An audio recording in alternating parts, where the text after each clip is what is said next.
Selamat pagi. Hari ini kita jalan-jalan di Taman Sari, Yogyakarta. Kita ulas hal-hal yang terkait dengan Taman Sari ini. Kurang lebihnya tulis di komentar ya. Untuk bahan masukan.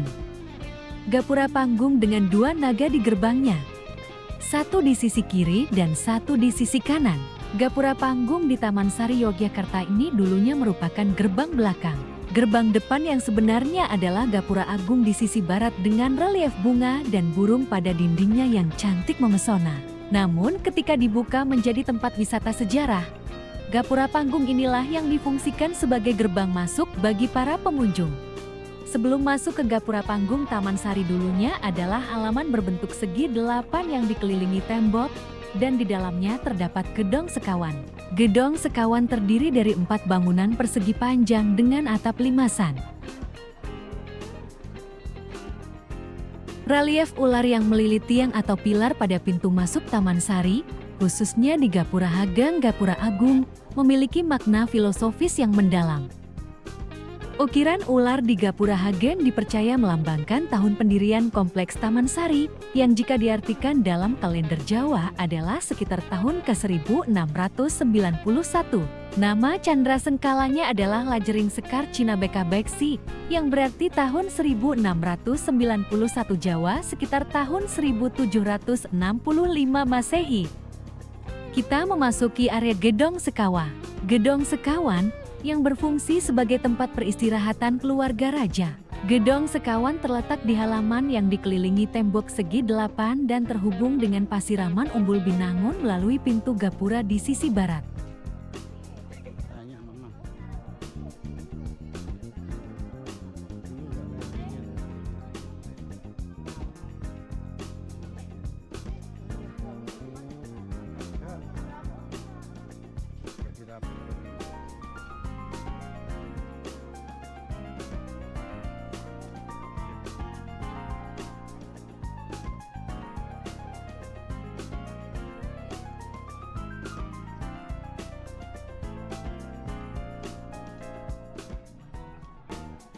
Relief ini adalah penanda tahun. Namanya sengkalan. Perlu diperhatikan bahwa sengkalan yang digunakan di Taman Sari ini adalah Candra Sengkala, bukan Surya Sengkala. Perbedaan antara keduanya adalah Candra Sengkala. Perhitungan tahun berdasarkan peredaran bulan tahun Hijriyah atau Jawa. Surya Sengkala. Perhitungan tahun berdasarkan peredaran matahari tahun Masehi atau Saka. Kita masuk ke kawasan Umbul Binangun, yang terdiri dari Umbul Kawitan, Umbul Pamuncar, dan Umbul Panguras. Di area Umbul Binangun ini terdapat 3 kolam pemandian. Umbul Kawitan tempat pemandian putri-putri raja, Umbul Pamuncar tempat pemandian istri dan selir-selir raja, dan Umbul Panguras tempat pemandian khusus sang raja.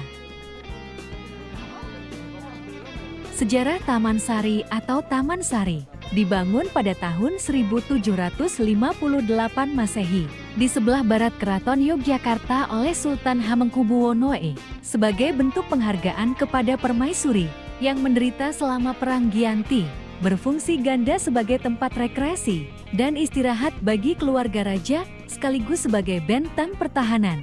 Fungsi pertahanan dilihat dari lorong-lorong bawah tanah yang dapat digunakan untuk perlindungan dan melarikan diri saat serangan musuh. Fungsi lain Taman Sari juga digunakan sebagai tempat meditasi dan pertemuan rahasia. Bangunan ruang ganti. Bangunan paling utara di kompleks pemandian berfungsi sebagai tempat peristirahatan dan ruang ganti bagi putri dan selir sultan. Taman Sari digunakan secara efektif sebagai pesanggerahan sejak awal selesai berdirinya hingga tahun 1812 karena diserang oleh Inggris pada peristiwa Geger Sepehi. Kemudian terjadi gempa pada tahun 1867 yang menyebabkan banyak kehancuran pada area Taman Sari ini. Ini adalah bangunan pemisah antara Umbul Panguras khusus untuk raja dengan umbul yang lain. Bangunan ini bertingkat selain untuk berganti pakaian, juga sebagai menara pemantau untuk melihat sekeliling Taman Sari oleh raja.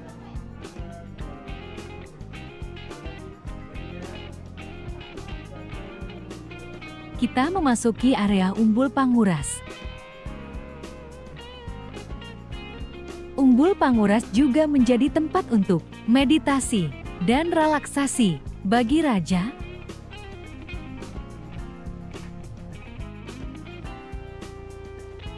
Ada bangunan sangkar di setiap pojok area Umbul di sini. Itu adalah tempat wangi-wangian yang dibakar untuk aromaterapi pada saat itu.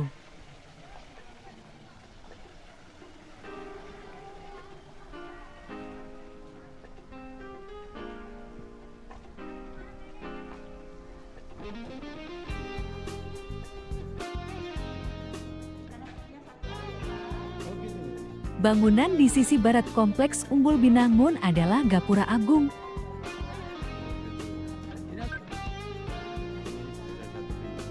Di tengah ini dulu ada bangunan bernama Gedong Lopak-Lopak. Pada masa lalu, sebagai menara pengawas, berlantai 2 di tengah pelataran ini, dan sekelilingnya ditempatkan pot-pot bunga besar, juga kebun buah dan bunga-bungaan. Itu ada Gedong Gapura Hagang. Gedong Gapura Agung dahulu merupakan pintu gerbang utama Taman Sari. Gerbang ini berhiaskan relief burung dan bunga yang merupakan candra sengkala, lajering kembang sinesepteksi. Sengkalan Memet tersebut menunjuk tahun pembuatan Taman Sari, tahun 1691 Jawa atau tahun 1765 Masehi. Di balik gapura terdapat tangga yang menuju ke pelataran di atas gedong. Dari pelataran ini bisa terlihat pemandangan di bawah gapura. Pintu gerbang ini semula berhiaskan patung 4 ekor naga yang ekornya saling melilit. Patung ini merupakan sengkalan Memet yang berbunyi catur nagara satunggal, merujuk tahun 1684 Jawa sebagai tahun pendirian gapura tersebut.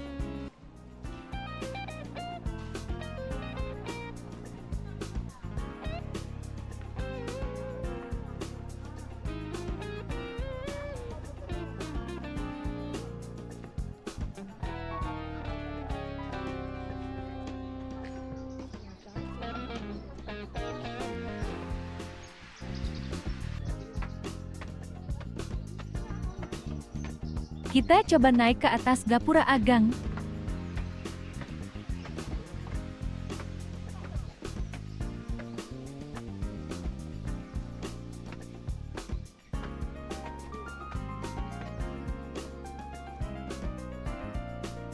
Saat ini, kita sedang melihat ke arah sana.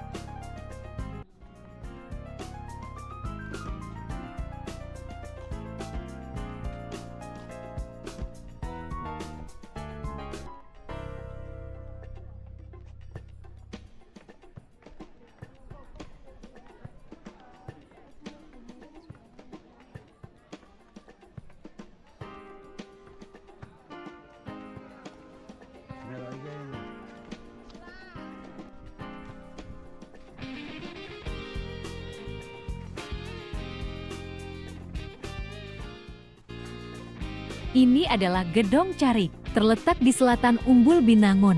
Bentuknya berupa lorong dengan 2 ruang di kanan kirinya. Gedong ini sekaligus berfungsi sebagai jalan masuk ke pasarean Lepok Sari. Sesuai namanya, gedung ini tempat di mana para carik juru tulis bertugas.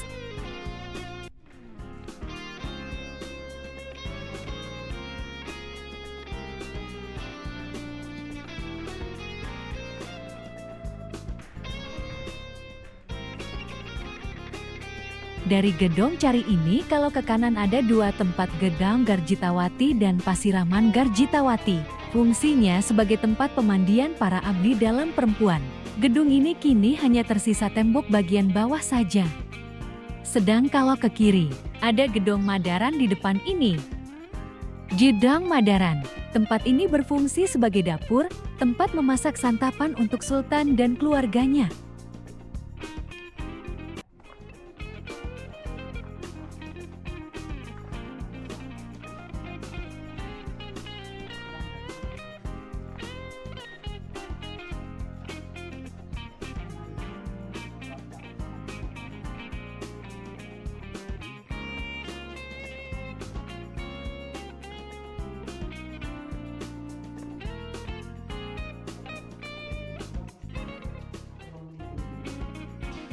Gedong Blawong ini memiliki fungsi sebagai tempat menyiapkan makanan yang akan disajikan untuk Sultan dan keluarganya selama mereka berada di Pasarean Ladhoksari.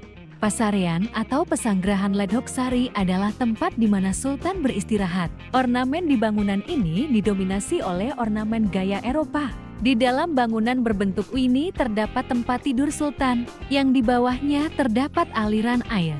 Keberadaan aliran air, dan ventilasi di bangunan ini menunjukkan teknologi pendinginan alami yang memungkinkan suasana sejuk meskipun cuaca sedang panas.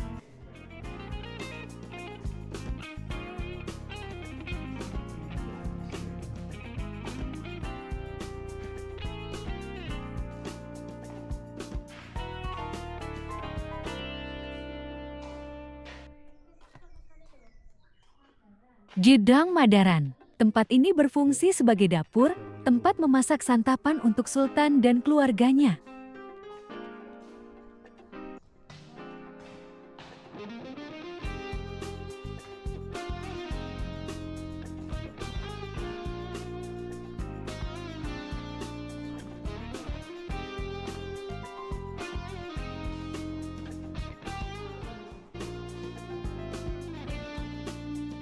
Tempat memasak. Taman Sari merupakan bangunan kebudayaan peninggalan Hamengkubuwana X1 yang kemudian dilanjutkan oleh Hamengkubuwana ke-2. Taman Sari yang menggunakan teknik konstruksi abad ke-17 sampai 18 menunjukkan bahwa kompleks bangunan ini memiliki kesan bangunan megah dan agung serta menggunakan teknologi bangunan yang sudah modern. Secara konstruksi, teknik yang digunakan untuk membangun Taman Sari adalah teknik bajralepa, serta mencampur pasir dan tumbukan bata yang diolah sehingga merekat seperti layaknya semen. Teknik bangunan Taman Sari tidak menggunakan beton bertulang besi, sehingga memerlukan tembok yang tebalnya tidak kurang dari 25 cm. Hal ini yang menyebabkan jika Taman Sari runtuh misalnya karena gempa, maka tidak semua bagian bangunan runtuh total, bahkan ada juga yang tetap utuh.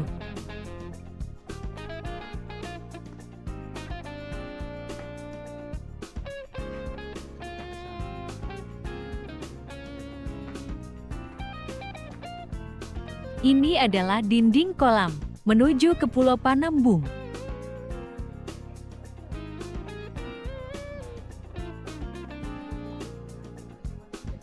Kita menuju ke Sumur Gemuling. Sumur Gemuling terletak di sebelah barat dari Pulau Kenanga.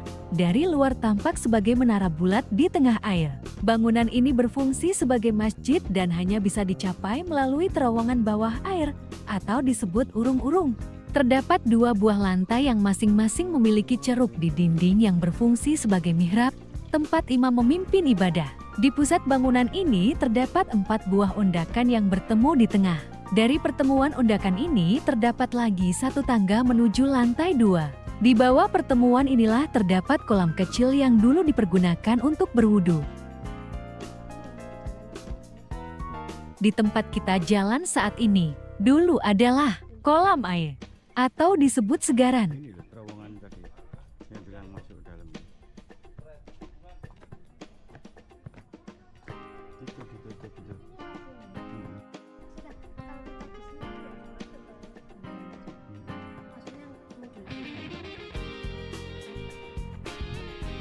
Pulau Kenanga, atau dikenal juga sebagai Pulau Cemeti, adalah sebuah pulau buatan yang berada di tengah-tengah segaran. Segaran berasal dari kata dasar segara yang berarti laut. Kata segaran sendiri bermakna laut buatan. Di segaran ini selain ditebar berbagai jenis ikan, juga dimanfaatkan untuk kerabat kerajaan bermain sampan. Kini lokasi segaran telah menjadi pasar ngasem dan pemukiman penduduk. Kita masuk di lorong Sumur Gemuling. Meskipun berada di bawah tanah, namun suasana di dalam lorong berukuran lebar 2,8 meter dan tinggi 2,8 meter ini tidak terlalu lembab, sebab ada 5 ventilasi cukup besar di dalamnya.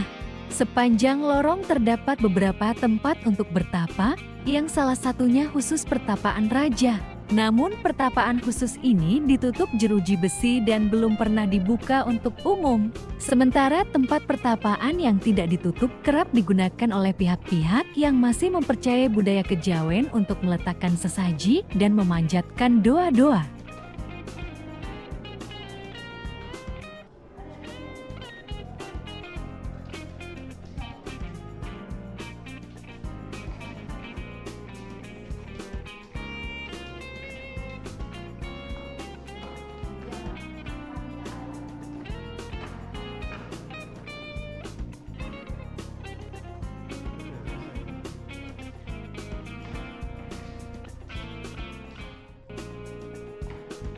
Tadi kita tidak ke Pulau Panembung karena ditutup. Juga kita tidak ke Pulau Kenangan karena ramai sekali wisatawan di sana untuk foto-foto. Pongangan Timur merupakan dermaga yang berada di sebelah timur Pongangan Peksibri. Dermaga ini digunakan khusus untuk abdi dalam yang bertugas di Taman Sari.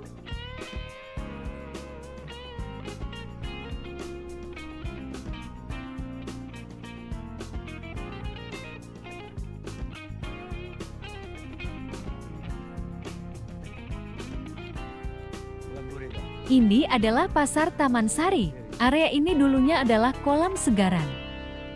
Pasar Taman Sari disebut juga Pasar Ngasem. Pasar Ngasem yang merupakan pasar tradisional dengan kuliner khas seperti jajanan pasar dan berbagai spot kuliner modern serta gang-gang kecil untuk menikmati suasana perkampungan.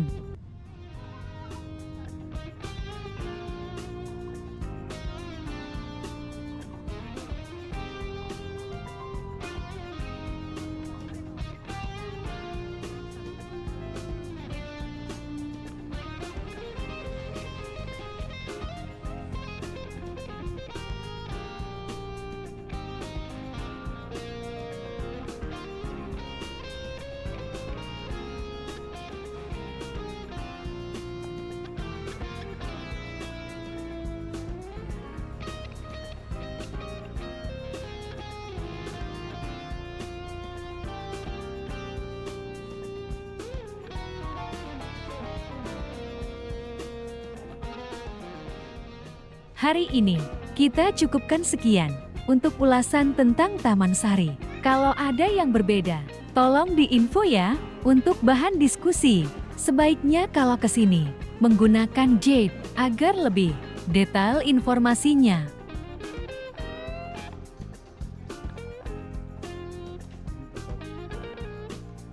Semoga semua dalam keadaan sehat. Semua, jangan lupa, tetap olahraga. Salam sehat.